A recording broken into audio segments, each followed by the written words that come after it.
여러분 안녕하십니까? 헬로티비 뉴스입니다. 인천시가 내년 예산을 14조 9,396억 원으로 편성했습니다.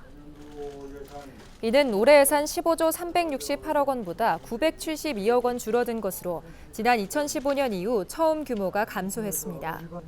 유정복 인천시장은 31일 인천시청 브리핑룸에서 이 같은 내용의 내년 본 예산안을 설명했는데요. 유 시장은 내년도 세출 예산은 모든 재정 사업을 원점에서 재검토하고 낭비적 지출 요인을 점검해 절감된 재원은 시민 체감 사업에 우선 반영했다며 핵심 공약의 차질 없는 추진을 위해 노력했다고 말했습니다. 시가 편성한 예산안은 인천시의회 심의를 거쳐 오는 12월 중순경 최종 확정될 예정입니다. 부천시 지속가능발전협의회가 31일 지속가능발전 목표 선포식과 더불어 컨퍼런스를 열었습니다.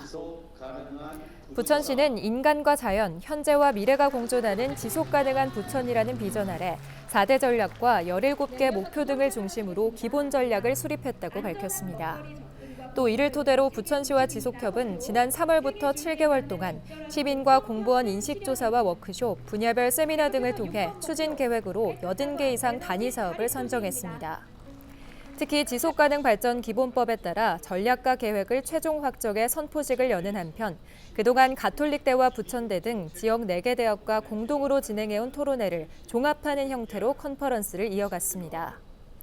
주요 정책 제안 내용에는 인구정책과 도시 이미지, AI 활용 영산산업, 부천 통합돌봄과 마을돌봄, 부천시 축제 현안과 경제적 지속 가능성 등이 포함됐습니다. 올해는 부천시 지속가능 발전 기본 전략 및 추진 계획이 완성됐습니다. 인간과 자연, 그리고 현재 미래가 공존하는 지속 가능한 부천이라는 비전으로 지속 가능한 부천을 위한 중장기적인 17개의 기본 전략을 수립했습니다. 오늘 이 자리는 부천시 지속가능 발전 목표를 기반으로 부천의 미래를 함께 그려보는 시간이 될 것입니다. 인천의 한 대학교에서 학생과 교직원 등 71명이 집단으로 식중독 의심 증상을 보여 인천시가 조사에 나섰습니다. 인천시는 지난 28일 계양구에 식중독 의심 신고가 접수된 이후 해당 대학 급식실에서 제공된 급식에 보존식을 채취해 검사를 진행 중이라고 31일 밝혔습니다. 복통과 설사 등 식중독 의심 증상을 호소한 이들 중 1명은 현재 병원에서 치료를 받는 중인 것으로 확인됐습니다. 시는 지난 30일 오후 6시를 기준으로 식중독 의심 증상을 보인 71명 중 기준에 부합하는 40명을 대상으로 설문조사와 역학조사를 진행하고 있습니다. 인천시 관계자는 다음 주 초가 지나야 검사 결과가 나올 예정이라고 밝혔습니다. 김포시 농업기술센터가 김포 지역적응 신품종벼로 개발한 한가득 쌀을 오는 12월 4일부터 3일간 양촌읍 신김포 농업 로컬 매장에서 첫 선을 보입니다. 김포시 농업기술센터에 따르면 현재 김포에서 재배 중인 추정벼는 일본에서 들여온 이후 50년 이상 장기 재배로 품종 특성이 퇴화하고 있습니다. 이에 김포시 농업기술센터는 추정벼를 대체해 김포 지역에 적합한 국내 육성 신품종을 개발, 보급하기 위해 지난 2020년부터 농촌진흥청의 수요자 참여형 벼품종 육성 사업에 참여해왔습니다. 해당 사업을 통해 김포시는 신품종인 한가득 쌀을 국립식량과학원과 공동으로 개발하고 올해 약 40헥타르 면적에 재배했습니다. 김포시는 현장 평가회와 식미 평가를 통해 한가득 벼가 추정벼보다 단맛이 우수한 데다 완전미와 도정률이 높고 병해충에 강한 특성이 있다는 것을 확인했습니다. 이번에 김포시가 선보일 한가득 쌀은 약 200톤 정도로 시는 농업인과 소비자에게 한가득 쌀의 우수성을 홍보할 예정입니다. 부평구는 지역자율방재단장과 동대표, 단원 등 30여 명을 대상으로 2024년도 하반기 부평구 지역자율방재단 역량 강화 교육을 진행했다고 밝혔습니다. 교육은 일상에서 발생하는 작은 사고뿐만 아니라 대형 재난에도 대응할 수 있도록 실습 강의 형태로 구성됐습니다. 참여자들은 심폐소생술과 지진 상황 대처, 교통안전 체험과 지하 공간 탈출 체험 등을 진행하며 실제 상황에서의 대처 능력을 높였습니다.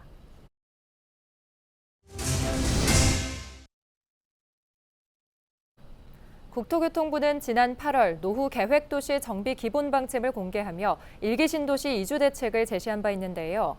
국회 예산정책처가 최근 1기 신도시 이주 대책 중 영구 임대 아파트 활용 방안의 실효성을 지적했습니다. 이관성 기자가 보도합니다.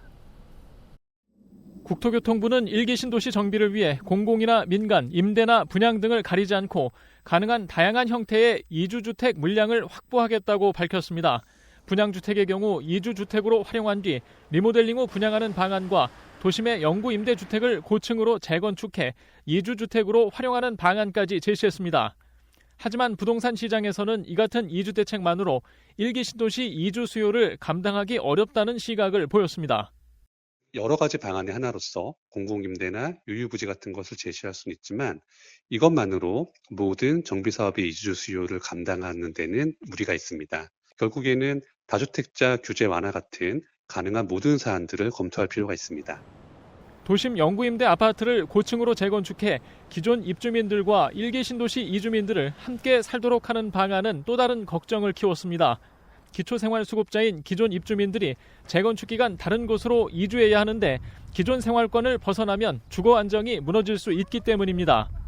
국회 예산정책처도 최근 국토부의 2025년 사업을 검토하면서 1기 신도시 이주 대책 중 영구임대 재건축의 실효성을 문제 삼았습니다. 국회 예산정책처는 영구임대주택 재건축 시 동일 생활권에 양질의 대체주택이 제공되지 않을 경우 기존 입주민들이 비협조적일 가능성이 있고 상당한 시간이 소요될 수 있다고 우려했습니다. 또 1기 신도시 정비를 위해 영구임대 재건축이 우선적으로 이뤄져야 하는데 선도지구 선정 단계에서도 영구임대 재건축과 관련해 아직 어떤 계획도 수립하고 있지 않아 실효성이 있는 이주 대책인지 불분명하다고 덧붙였습니다. 국회 예산정책처는 영구임대 주택 재건축이 1기 신도시 정비의 이주 대책으로 적합한 수단인지 국토부에 다시 묻고 있습니다. 헬로티비 뉴스 이관서입니다. 여름은 끝났지만 폭염으로 인한 피해가 농촌과 어촌 등 전국 곳곳에서 여전히 지속되고 있습니다. 특히 충남 지역 최대 사과 주산지인 예산에서 큰 피해가 발생했는데요. 폭염과 폭우 등으로 작황이 좋지 않아 매해 열리던 축제까지 취소됐습니다. 정우석 기자의 보도입니다. 예산의 한 사과 농가. 축구장 약 2개 면적에서 사과를 재배하고 있습니다. 하지만 사과 대부분이 땅에 떨어져 있습니다. 자세히 보면 사과가 갈라져 있고 일부는 썩은 것처럼 보입니다. 열과 현상이 발생한 겁니다. 열과는 고온으로 약해진 사과에 물이 들어가 팽창해 사과가 쪼개지는 현상입니다. 제가 농사를 한 5, 6년 졌는데 이런 피해는 처음 있었어요. 지금 기후가 이렇게 기후 변화가 심하다 보니까 사과도 적응을 못 하나 봐요. 이렇게 그래서 피해를 주고. 이런 사과는 금방 썩는 데다 단맛도 떨어져 상품성을 잃게 됩니다. 해당 농가의 경우 재배하는 사과의 약 65%에서 열과 현상이 나타났습니다. 올여름 폭염 일수가 평년보다 2.7배 많았고 많은 비가 내리면서 열과 현상이 발생했기 때문입니다. 이제 수확을 하려고 보니까 사과가 열과가 되기 시작하고 또 낙과되고 먹어보면 퍽퍽하고 이렇게 돼서 야 이게 피해가 굉장히 심각하구나 하는 걸 느꼈고. 열과 현상에 따른 피해는 예산 전역에서 발생했습니다. 농민들은 예산 지역 전체 사과 농가의 약 30%에서 열과 현상이 발생했다고 말합니다. 상황이 이렇다 보니 올해로 21번째를 맞은 예산 황토사과 축제도 개막을 5일 앞두고 취소됐습니다. 하지만 피해 보상을 받을 수 없는 상황입니다. 재해보험에 가입하더라도 폭염에 따른 보상에 대한 내용이 없기 때문입니다. 또 보상을 받을 수 있는 법적 근거도 없습니다. 농민들은 매해 폭염에 따른 피해가 커질 것으로 예상되는 만큼 보험 보장 내용과 법 개정 등을 요구하고 있습니다. 보험을 담당하시는 분들이나 아니면 정책을 위반하는 분들께서 우리 농사꾼들이 농사를 어렵지 않게 지을 수 있게끔 그 근심 걱정을 해결해 주신다면. 충남농업기술원은 폭염 피해 예방을 위해 더위에 강하고 지역에 알맞은 종자 개발을 추진할 계획입니다. 또 재배 적지를 온도가 낮은 곳으로 옮기는 등 고온에 적합한 새로운 재배법 등을 연구하고 있습니다. 기술원은 차광막 설치와 수시로 물을 뿌리는 방법도 기후변화에 따른 폭염을 막는 데는 한계가 있다고 말합니다. 앞으로 미래 세대에 물려줄 기후 변화가 더 심각해진다든지 온도가 더 높아질 수 있는 그런 가능성에 대한 대책을 같이 공유하는 의식의 공유가 훨씬 더 중요하다고 생각합니다. 농작물의 폭염 피해가 커지고 있는 가운데 정부 차원의 근본적인 대책 마련이 시급한 상황입니다.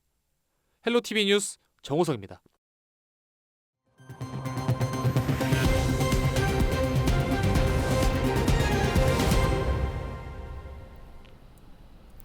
출자금을 내면 매주 일정액의 돈을 평생 연금처럼 지급하고 가족에게 상속까지 된다고 속여 460억 원을 끌어모은 불법 다단계 조직이 서울시에 적발됐습니다. 서울시 민생사법경찰국은 불법 다단계 영업 방식으로 460억 원대 출자금을 모은 일당 3명을 적발했다고 밝혔습니다. 이들은 서울을 비롯해 전국 12개 그룹 134개 센터를 두고 투자 지식이 부족하고 노후 자금에 관심이 많은 60대 이상 고령층과 주부 퇴직자 등을 대상으로 13만 원에서 2억 6천만 원을 입금하면 2.6배로 적립해주고 평생 수당을 지급한다며 투자를 유도했습니다. 이 같은 방식으로 돈을 뺏긴 피해자는 5천여 명에 달하고 1천만 원 이상 출자한 계정은 1,300여 개에 이르는 것으로 조사됐습니다. 서울시는 다단계 방식으로 불법적인 금전 거래를 할 경우 7년 이하의 징역이나 2억 원 이하의 벌금에 처하게 된다며 주의를 당부했습니다. 인천 인현동 화재 참사 25주기인 지난 30일 희생자 추모제가 열렸습니다. 유족 20명은 참사 당시 희생자들의 유골을 뿌렸던 팔미도 해상으로 배를 타고 이동해 헌화하며 고인들의 넋을 달랬습니다. 해상 추모제 이후에는 중구 인천학생교육문화회관 내 위령비 앞에서 본격적인 희생자 추모식이 이어졌습니다. 이날 추모식은 희생자를 위한 헌화와 묵념, 추모시 낭독, 추모 공연, 전시 승으로 1시간가량 진행됐습니다. 인천 인현동 화재 참사는 1999년 10월 30일 불법 영업 중이던 중구 인현동 상가 건물에서 발생했습니다. 당시 화재로 학생 52명을 포함해 57명이 숨지고 80여 명이 다쳤습니다. 인천시 교육청 신청사 건립 사업이 본격화될 전망입니다. 시교육청은 신청사 건립 사업이 중앙투자심사를 통과했다고 밝혔습니다. 그동안 교육청은 직원 1명당 사용 면적이 공공기관 권장 면적의 40% 수준인 22.제곱미터로 다시도교육청 평균 사용 면적인 43제곱미터의 절반 수준에 불과합니다. 또 조직과 정원 증가로 사무 공간이 부족해 3개 과가 외부 사무실을 임대하는 등 직원들의 근무 환경이 열악한 상태입니다. 이에 교육청은 본관과 신관을 철거하고 연면적 26,272제곱미터로 신청사를 개축해 총 32,336제곱미터 규모의 청사를 재구축할 계획입니다. 이는 현 청사의 약 2배 규모입니다. 신청사는 1,127억 원이 투입되며 지하 2층, 지상 9층 규모로 건립됩니다. 내년도 기본 설계와 실시 설계를 거쳐 오는 2027년 착공에 들어가 2029년 7월 준공될 예정입니다. 민선 8기 인천시 시정혁신단 2기가 출범했습니다. 인천은 시청 공감회의실에서 시정혁신당 2기 출범식을 열고 위원 21명에게 위촉장을 수여했다고 밝혔습니다. 시정혁신단은 외부 위촉직 위원 13명과 당연직 위원 8명 등 21명이 2기 시정혁신단으로 참여합니다. 단장에는 김송원 인천경실련 사무총장이, 부단장은 이학규 시평가 담당관과 이한구 전 인천시의원이 맡기로 했습니다. 이번에 출범한 시정혁신단 2기는 시정혁신 기본 방향을 설정하고 정책 이행 상황을 점검 평가하는 등 자문 역할을 수행할 예정입니다.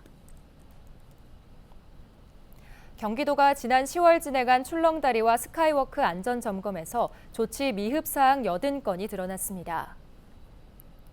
이번 점검은 도내 12개 지자체와 출렁다리 29곳과 스카이워크 3곳에 대해 실시됐는데요. 점검 결과 와이어로프 체결 상태가 불량하거나 인명 구조 장비가 설치되지 않은 경우 등이 주로 지적됐습니다. 경기도는 지적 사항을 시군에 통보하고 안전 조치를 하도록 할 방침입니다. 오늘 준비한 소식은 여기까지입니다. 시청해주신 여러분 고맙습니다.